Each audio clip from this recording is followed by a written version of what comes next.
मित्रांनो, रेल्वे भरतीसाठी सर्रास विचारला जाणारा प्रश्न 1.427 वरती बार दिलेला आहे। मित्रांनो, ह्याचं करेक्ट एक्सप्रेशन ह्या चारीपैकी कोणतं असेल असं त्यांनी विचारलेलं आहे। सोडवूयात आपण आता। सोडवण्याची पद्धत 1.427 वरती बार आहे, बरोबर मित्रांनो। सोडवताना हा 1 प्लस 427 लिहून घ्यायचं।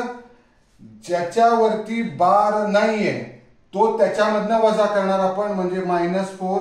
आता छेदाला काय लिहायचंय लक्ष द्या मित्रांनो। ज्या 27 वरती बार आहे तेवढे 9 लिहायचे आणि ज्याच्यावरती बार नाहीये तेवढे 0 लिहायचे।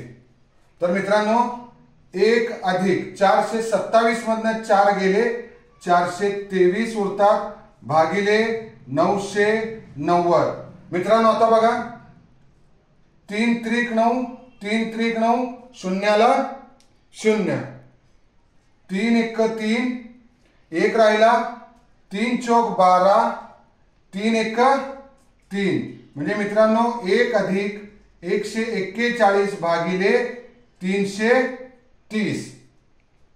मित्रांनो अजून जर भाग जात असेल तर अजून भाग घालूया। 3 1 3, 3 1 3, शून्याला 0, 3 चौक 12, 2 राहिले, 3 7 21, मग 1 अधिक 47 भागिले 110। मित्रांनो 110 अधिक 47 भागिले 110। मित्रांनो उत्तर येते 157 भागिले 110, जे की ऑप्शन नंबर बी आहे। धन्यवाद मित्रांनो। असेच नवनवीन व्हिडिओ पाहण्यासाठी आजच आमच्या चॅनलला सबस्क्राइब करा। धन्यवाद।